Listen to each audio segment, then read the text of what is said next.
Kia ora tātai ko hana tēnei. Hey everyone, it's Hannah.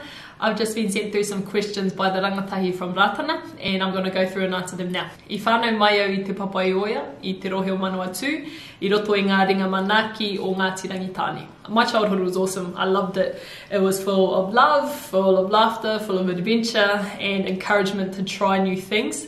And there was a lot of my whānau based in Palmerston North growing up as well. So always had my cousins around, or we were at their place. My best friend lived across the road, so yeah, I loved it. Being a kid was awesome. I don't think I've ever grown up. I kurainau ki te kura kaupapa Māori o mana tamariki. Ka tahi I te tau waru, I hunuku au ki te kura takawainga o Monrad. Mo te wharekura, I hunuku mātou ko toku whānau ki Rotorua, ki te kāinga. I kurainau ki te kura o te koutu, mo toku tau whakamutunga I hunuku au ki kirikiri roa, ai kurainau ki te kura o ngā kōhine ki reira. I awi te kura, he tauira papaira wātou. I te nuinga te wākai te mōkai o ngā kaiako. Nō reira, toko maha o ku tino kaiako, ko whai sherry, ko papahohepa, ko ia te tau ku tino kaiako, ko whai Carleen, ko matua rāniera, ko matua koa. Kare kore harau I tōna tino tauira, engari, he hononga tā maua, e ki ai ko ia hoki te tau ki tino kaiako. Do you have an embarrassing moment you might like to share with us? Embarrassing moment. I don't like putting myself into situations where being embarrassing is likely to happen, so I'm quite boring like that. If I think of one, I'll add it later in the video. What drives you right now and what is your purpose? I think those two are quite similar, or they blend in quite well. I believe that purpose can change over time because I change and I grow and I evolve. So at the moment, with the level of consciousness that I have, with the resources I have at my disposal, with the way I'm thinking about myself and how I can impact the world, my purpose is what drives me. And so to finally answer your question, there's a few layers to it, but on one of them is I want to realize what my potential is. I want to be able to experience what it would be like to be like the best version of me I can be. Another one is to promote and share kaupapa Māori because I think it's awesome. It's had a major impact on my life and the quality of it, and I want everyone else to know about that too. And to be light. Like to be warm and for people to enjoy being around me if they are. I guess that's kind of underpinned by wanting to add value to people's lives. Like I want people to be better off for reading a post or for watching a video. I want to make people feel better about themselves after they see my content. So I guess you could say my purpose is to add value to people's lives and to the world by being me. Did you expect your social media to blow up the way it has? In a way, like yes and no.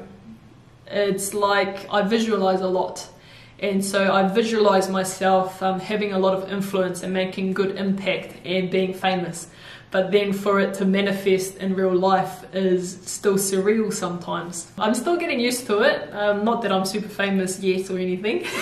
How long have you been living in Australia? I would have lived here for exactly 2 years. The day that I fly out and move back to Aotearoa will be exactly 2 years since moving over in the first place. When did your te reo Māori journey begin and why? He Māori tōku pāpā, he Pākehā tōku māma. Nā te hiahia o tōku māma kia tupu ake ana tamariki I te ao Māori, kia kōrero Māori rātou, I timata tōna ako I te reo Māori, me ngā āhuatanga o te ao Māori hoki.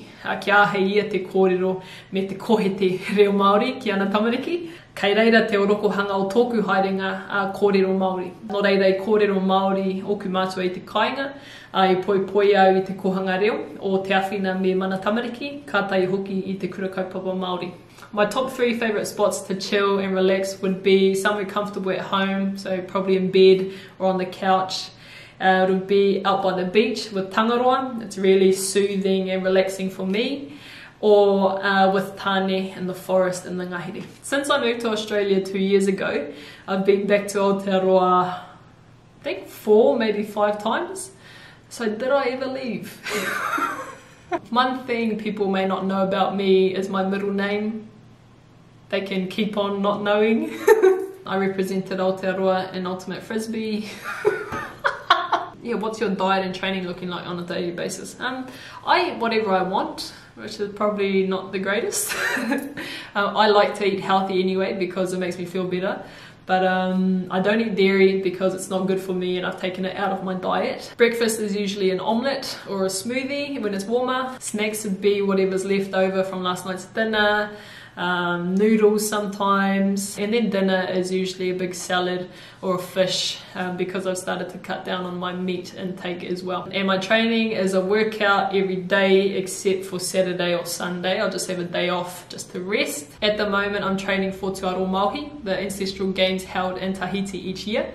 And I'm entered in 2 components at this stage, which is the rock lifting and the log run, Amora o Whai and Mai Hoa Ra'au. And so the training includes a lot of running, a lot of high intensity interval training, and a lot of lower body lifting to get my hip thrust strong and explosive for that rock lift. Your recent hikoi around Aotearoa, how did you do? Why? What drove you to do that? I like to live my life with different experiments, like just to try and see if things work or not. My most recent visit to Aotearoa was in April, and a friend and I were talking about how I could make that trip kind of more interesting. One way was to experiment if people would be keen to trade services with me. So the service that I needed was a ride from where I was to where I needed to go.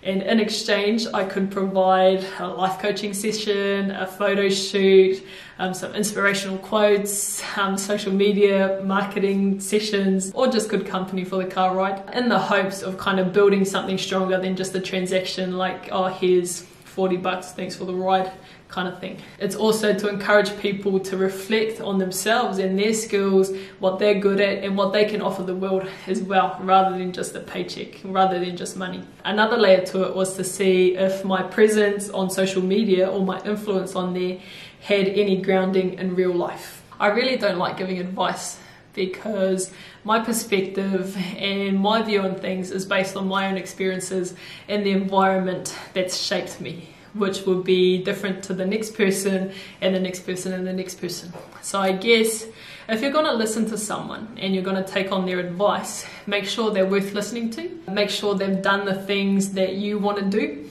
Make sure they're in the positions that you want to be in.